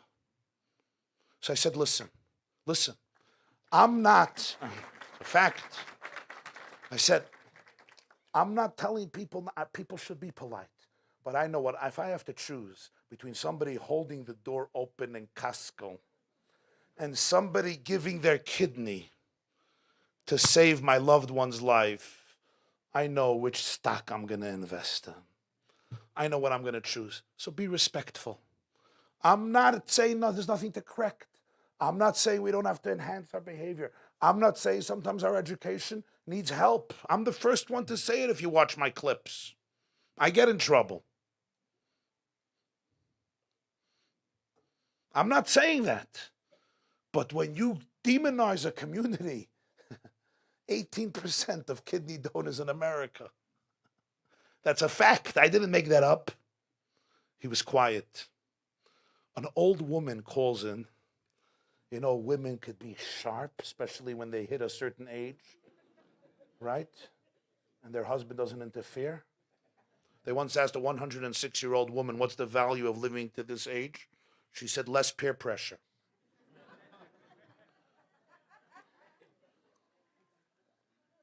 This woman calls in and she says, I didn't know where she was going. She asks the man, she says, who is the most polite nation on earth? Which nation behaved in the most aesthetical way? Clean, polite, romantic. Everybody knows the German people. But it didn't stop them from sending 1.5 million children to the gas chambers. So she said, being cordial and polite is nice, but don't turn it into a deity. Don't turn it into a deity. The most important thing is kindness where it counts, like protecting a person's life, like not harming a person. She said, I don't think that community has what to be embarrassed with when it comes to saving a life. As I'm walking out from the conference, the renewal conference, a young man comes over to me. He's 33. He donated his kidney. And he tells me, Rabbi YY, I never shared this story. I grew up here in New York. I was a mischievous kid. By the age of 14, I was thrown out of 8 yeshivas. He says, I'm in the Guinness Book of World Records. By the time I was 15, I was thrown out of 10 yeshivas. I said, why? He said, everybody wanted me. They were all fighting over me. And then they got to know me and they said, it's time for a new one. At the age of 14, my father called me in and says, I don't know what to do with you. You're driving me crazy. I'm paying for a ticket to go to Israel. Go figure your life out. Now, where's the seichel of that father? Weiss A. But who asked me? You know what I mean? He sends this boy on a plane to Israel. No yeshiva. So the boy goes to Bnei Brak. What do you do in Bnei Brak? He goes into a shul. The Slonim shul in Bnei Brak. In the Slonim shul in Bnei Brak, it was already late morning. Davening finished. There was one man in Talis and Tefillin, age 95. His name was Reb Osher Arkovich. He was a partisan in the Second World War. Lost his family, remarried. His wife was ill for 10 years and she died, and now he was a widower, 95 years old, without children, sitting in the Slonim shul and davening 4 hours a day. He sees this 14-year-old boy and he says, what are you doing here? He says, I was thrown out of 8 yeshivas. My father shipped me off to Israel. He said, what are your plans? I said, I don't know. Reb Asher looks him in the eyes. He told this to me. And he says, Ingala, young man, I'm going to tell you a word from Reb Mordechai of Lechovich. The Heilige Lechovich HaMagid is one of the great Hasidic masters, known as the Lechovich HaMagid. It says in Ashrei, Lo hoidia livnei ha'adam gvuroisa v'chvoid hadar malchusa. Literally it means, God wanted we should notify people about His strength and His glory. But the Maggid of Lechovich said there's also another interpretation. Lo hidia livnei ha'adam. It's important to notify people. Gvuroisav. You should notify every Ben Adam of his or her strength. Uchvoid adar malchusai, his or her glory and dignity and beauty and royalty and nobility. So he says, young man, wherever life takes you, never forget your strength, your power, your glory, your beauty, and your royalty. He told me, I left shul. I got into another yeshiva. 6 months later, they threw me out. Vayishlach, Vayetze, Lech Lecha, all the parshias. Miketz, you're done. He went into another yeshiva. 6 months later, expelled. He now had 10 yeshivas on his resume, 15 years old. He told me I had nowhere to go, no family. His father threw him out. No yeshiva, no community, no infrastructure. The pain was so deep, Rabbi Jacobson, I decided to take my life. One morning, I traveled to Jerusalem. He described to me the building, the address, the street. I went up to the roof. It was 11 o'clock in the morning. I went to the edge of the roof, and the pain was just overwhelming. I said to myself, I jump, and in a few seconds, it's over. Standing at the roof, watching thousands of Jews walking on the busy street in Yerushalayim, I have a flashback. A year ago in Bnei Brak, the partisan, Reb Asher Harkovich, tells me, Lo hidia livnei adam v'roisa v'chvoid adar malchusa. Always know about your strength and glory. And I think to myself, I never found out about my strength and glory. Before I jump, I have to find out about my strength and glory. He walked back, he came down, and he decided to find out about his strength and glory. And he looks at me, he says, here I am today. I'm married. I have 3 children. He lives in Muncie, New York. He has a big business. He's very, very wealthy and successful. He donated his kidney to save somebody's life. And he's there at the renewal conference sharing with me the story. And I think to myself, as he was sobbing, I think to myself, Reb Asher Arkovich, the partisan, a 95-year-old Jew, could have never known what he did for that child. He has passed on since. He could have never known that those words in a Bnei Brak Slonim Meshul literally saved a life. How could have he known? He couldn't have. But he said it without an agenda. He had no protection. He had no money. He didn't say it because he had to. He was an old, lonely, broken man, but apparently not so broken. And that boy told me, he said, I could feel his sincerity. And the sincerity touched him. And it changed his whole life. And I learned from that. I say to myself, why are we sometimes stingy with love?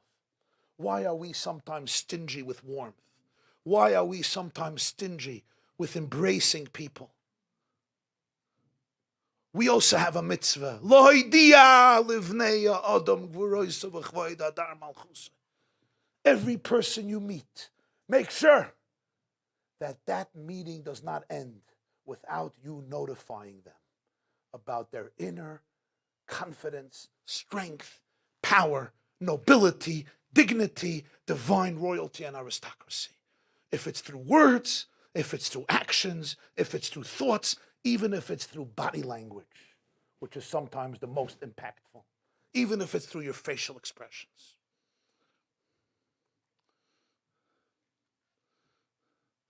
This is what the Tanya means, Vihine Hashem Nitzav Alav. Cherishing every move you make, every breath you take, every step that a person takes in life, every machshava, every dibur, every maisa. Reuven, Boaz, and Aaron didn't know. How could they? We also don't know when we do something. How could we? You can't read the story of your own life. All you can do is live your life. However, when we're aware of this truth, it helps us take our thoughts and turn them into actions. And it allows us to transform ourselves from the person I might have been to the person I am. L'chaim, thank you.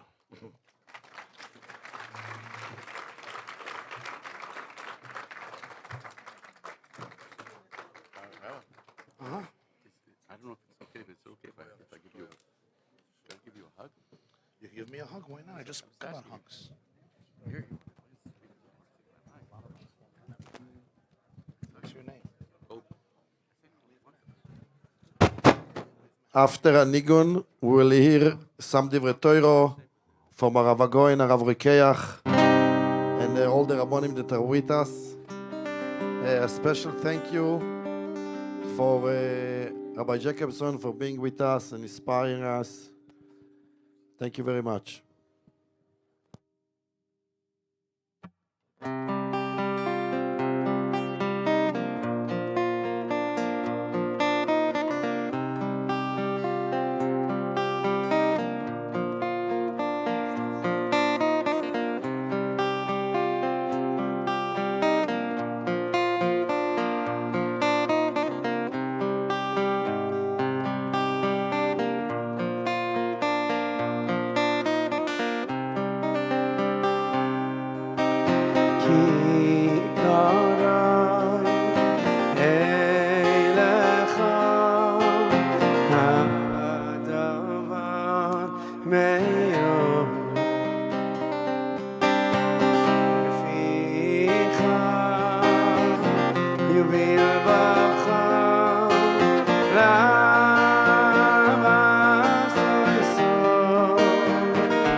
Everyone sing together with me, let's go!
We have with us Rabbi Reuven Boshnik from the Big Shul on Ocean Avenue and Avenue U. A very special, good speaker. One time he spoke in my shul, I remember. It was 12 noon. After Shachris, Musaf, Kresatoiro, everybody wanted to go home already. He started to talk. Everybody stayed there 1 hour. He's not going to talk for 1 hour, but very great speaker. And after that, we're going to have very special song by Eitan Katz. Before we go into the next speaker, I want to tell you about Eitan Katz. Simple thing, don't worry. First of all, Eitan Katz is a Kohen. Everybody should know. Eitan a Kohen Katz.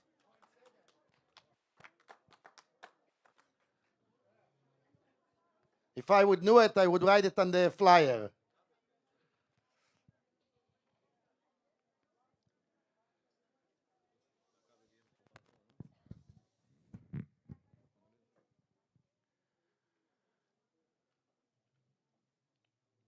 Eitan is the name of Avraham Avinu.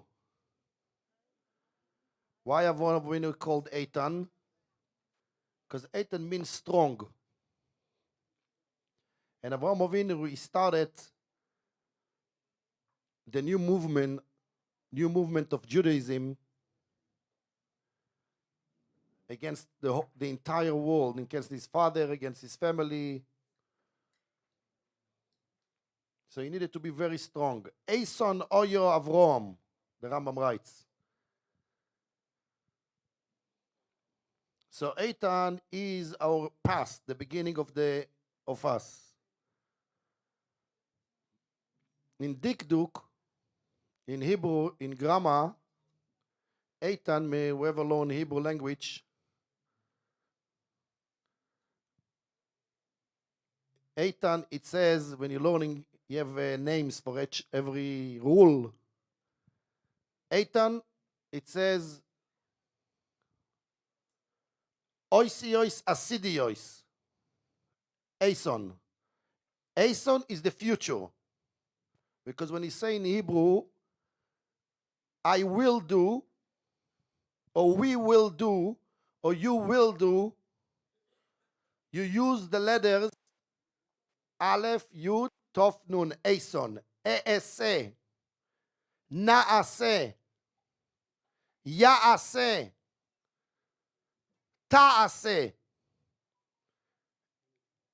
Aleph, Yud, Tov, Nun, in grammar, it's the future. Ason, you're the future.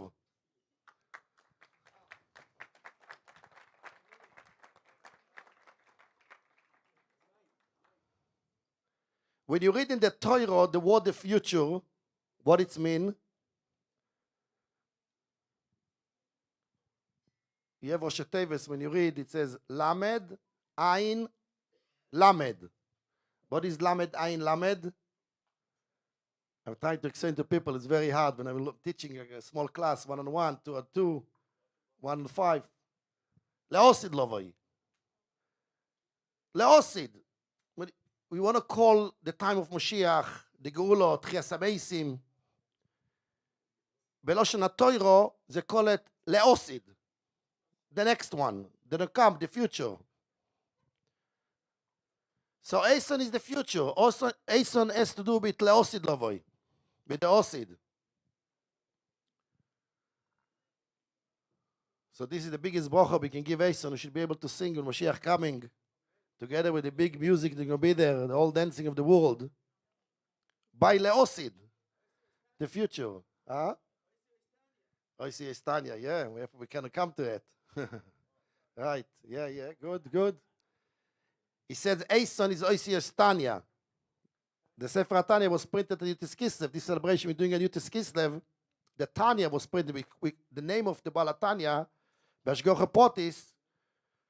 We call the Alter Rebbe, the older Rebbe of Chabad, the name that everybody call him is the Baal Tanya. Even though he made also the Shulchan Aruch. He called also the Baal Shulchan Aruch. And also he has the name, the Alter Rebbe, because he was the first Rebbe. But the name, the accepted name that everybody call him is the Baal Tanya. That's what happened, because sometimes, Zashgocha Potis, people call a name, the Yidden as a nevuah, Am Yisrael as a nevuah. They're calling somebody by a name, it's like a nevuah of Am Yisrael. Because the Tanya is maybe the biggest chidush of the Alter Rebbe, of the Baal Tanya. So the Tanya, the Ason is also the letters of Tanya, Tov, Nun, Yud, Aleph. It's the same letters. Because that is bringing the future. Nachal Ason. There is a whole explanation. There is a whole explanation of the Baal Tanya and Ason today in Chitas in Tanya is explaining a whole deep explanation about Nachal Ason, the river of Ason. In Egla Rufo, it's all very deep explanation, exactly on the Tanya. The Tanya is divided to days. Every day you read a piece, you can finish in a year. The same as there is Chalukas Hashas, there is Chalukas Tanya. You read every day a piece. So exactly the piece of today and yesterday is talking about the explanation of Ason.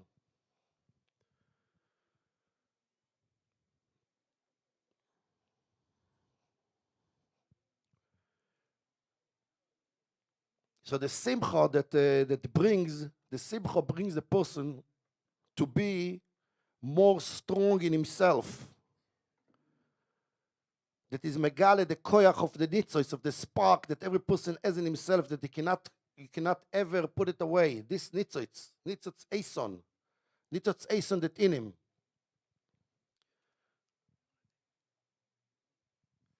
Okay, now we're going to hear a few divrei Torah from our guest rabbi.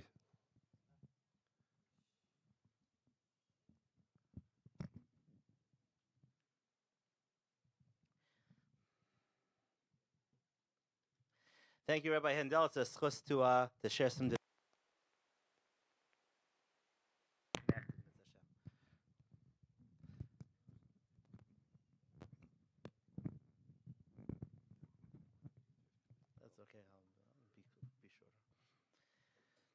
It's a schus to share some divrei Torah.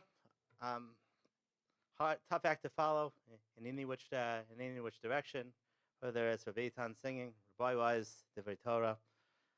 Rabbi Handel asked for a couple of divrei Torah, so it's Hashem Yitzliach Darki. Last week, yesterday, we read a pasuk. Yaakov Avinu says to his children, I want you to get rid of all of Elohei Nechar. Throw away all of the foreign gods. Throw away all the foreign gods? What foreign gods were Yaakov and his children like collecting? Even they were in Haran. Where did they pick up foreign gods? So it's explained in Midrashim that Elohei Nechar also refers to an alienation from HaKadosh Baruch Hu. Elohei Avodah Zara means a strangeness. When a person comes to HaKadosh Baruch Hu and they feel estranged. Avodah Zara, Elohim Acherim, that there's an acher, an otherness to God. But we're here, and it's not by coincidence. The Parshas Vayishlach gives birth to the week of Yutes Kislev. So we celebrate the Baal Tanya, the Yurtzeit of the Maggid of Mezrich, the Baal Tanya, because there's no better words than what Rabbi Eitan was just singing, Kikar ve'lecha adav me'od, which is the mission statement of the Tanya, can be best defined in a story. Told at the middle of Rebbe's bar mitzvah, the Baal Tanya's son, Rav Dov Ber Shniori, Rav Dov Ber of Lubavitch, during his bar mitzvah all week, they were talking about Tchias HaMesim.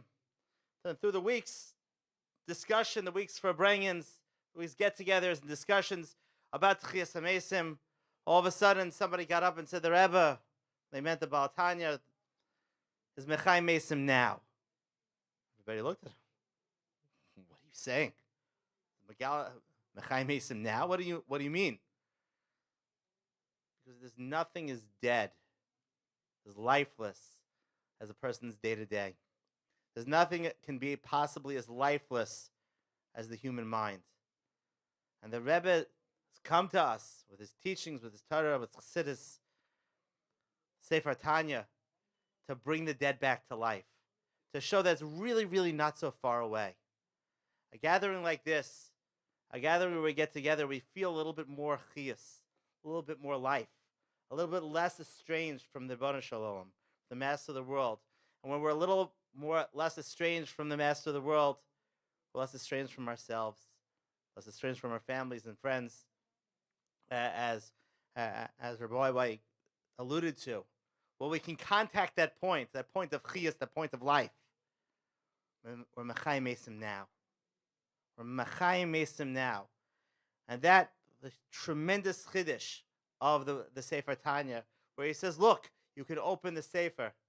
Like Kedushas Levi, the Berditchever said, it astounds me that they fit such a big God in such a little book. But that you can open the Sefer and get in touch with yourself. And get in touch with the Master of the world. You're able to contact something more. You're able to do Tchias HaMesim right here, right now. And this is the antidote, the month of Kislev. The month of Kislev encapsulates within it the entire battle against darkness and coldness. We'll end with this one other story about the Baal Shem Tov that we know, the Maggid and the Baal Tanya, the Alter Rebbe, are a continuation of this idea. That one time the Baal Shem Tov was going with his chevra, with the Talmidim, in a wagon. They went on many strange trips. He directed them to go to a certain lake. In the Ukraine, the peasants were very, very religious. The first frost, what they would do is they would start carving crucifixes into the ice. The Baal Shem Tov starts watching them, humming along the tune that they're singing, and starting to shuckle back and forth. Everyone thought this was quite odd. Of course, the crucifix, the Shesi V'erev, was a symbol of our suffering. Is it possible you should shuckle? What does that mean? After a couple more minutes, the Baal Shem Tov says, come back into the wagon. They get back in, they go back to Beis Midrash, and one of the braver Talmidim says, Rebbe, what was that about? And the Rebbe said, I want you to know something very, very deep. We see it on the way to shul. I was walking this week, and I saw one of the puddles was already starting to freeze over. The source of all purity, of all Torah in this world is water. Water is compared to Torah. Ain't my Torah. But when it freezes, it can become a place of avodah zarah. It can become a place of estrangement. How many people are suffering? Tzarenu from Torah that isn't taught in a way of tchiyas amesim, that Torah that isn't taught in a way of life. How many people are suffering from it? It can become a place of avodah zarah. It's the blessing I want to give to it, you, me, and everyone, as we're lightly likras Chag, as we're getting close to the day of Yud Tes Kislev. So we should also always stay fluid. We should always stay tchiyas amesim dik. We should stay strong like Eitan. Be able to taste that future in the now. When we open the Tanya, we open Sefer Chassidus, we taste the world that's coming. As Hashem, we should merit the hafitz ma'inosecha, ma'inosav, ma'inoseinu, achutza, the well springs of who we are, the well springs of Kadosh Baruch Hu, the well springs of who we can be very, very soon. B'bias Gol Tzedek, Gula Hashlema V'mitis, V'mir V'minu.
למענך אלוהי כהילה עשה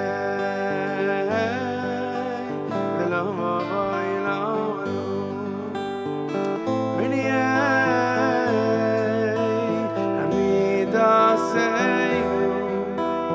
דלים ומרקים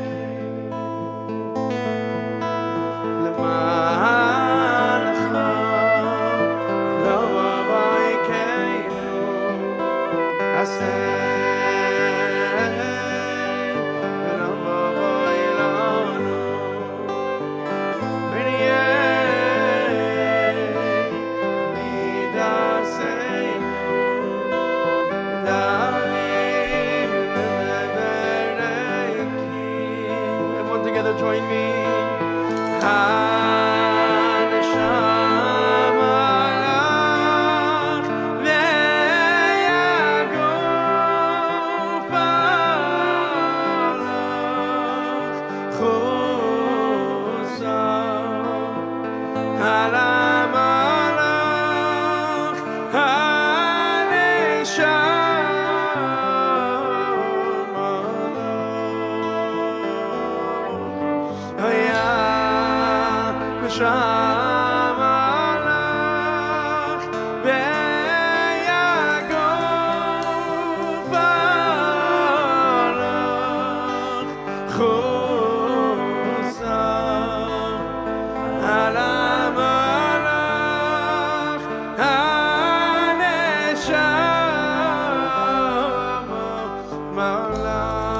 Jeremy Brown on the violin.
That's the Olam HaBriya. Over there, if you read ever about Matat, the higher angel called Matat is in this Olam HaBriya. When we say Tfilas Geshem, we mention is the Malach that's in Olam HaBriya. And above that, Be'ein Aroich, unlimited distance from this Olam HaBriya, there is another world that over there doesn't exist any Malach. Cannot exist any angels in this Olam. This is called Olam HaAtzilus. Etzloi v'somuch. It's somuch, etzloi, it's the Kodesh Baruch Hu. For example, when we say Kisei HaKovod, all the Medrashim, when it says Kisei HaKovod, it's not talking about Olam HaAtzilus. It's talking about lower than Olam HaAtzilus. It's Olam HaBriya. Malochim omdim imaloi, Yeshaya Novi so, Yechezkel Novi so. All this is Olam HaBriya. It doesn't come to Olam HaAtzilus. When the Baal Tanya used to say Atzilus, he used to fall on the floor. I'm not falling. Because we don't see it. When the Alter Rebbe said it, when the Baal Tanya said it, he saw it, he felt it. He couldn't finish the word Atzilus. I think never he was able to finish the word Atzilus. When he started to say Atzi, that's it. He couldn't continue. Hatzilu. And in Olam Atzilus, that's all the neshamos of the tzaddikim. And Kol Amcho Yisrael tzaddikim, all the Yidden are tzaddikim, the neshamos of all Klal Yisrael, bekitzer are there, in Olam Atzilus. And every time we say HaKadosh Baruch Hu, HaKadosh Baruch Hu, most of the time we're talking about Olam HaAtzilus. So there is a Niggun from the Alter Rebbe. You can see it till today in videos. I was there many times in 770 and I saw any Niggun they sang in 770. The Rebbe used to say L'chaim to everybody, was continue the process, everything. The Rebbe sometimes was sing a little bit. Sometimes people say L'chaim, the Rebbe said L'chaim. When they start to sing them Niggun, for upper voice, the alt voice, the Rebbe used to get stuck. Mamish, you can see today, Mamish, in the video, Mamish, the Rebbe got stuck suddenly, like the eyes get stuck, like, and the Rebbe is like a little bit in a different world. And this Niggun is the Niggun that it's a kedai to sing it when a chotzer and a kala going to chuppah. And we can't sing it all the time. This is why Eitan came to me now. He asked me if we're ready now in this spiritual event today to sing them Niggun, the Niggun of the Dalet Bovos of the 4 levels. Each level is another Olam. And we have a Niggun Achono, a preparation before that.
I don't know the words.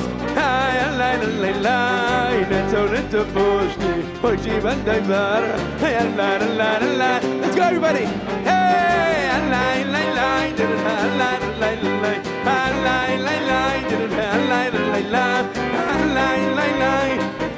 Last dance. Everybody in this room up. Let's go. Let's go. Hey, light a light a light light a light a light a light light. Light a light light light a light light light a light a light light.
Shkoyach.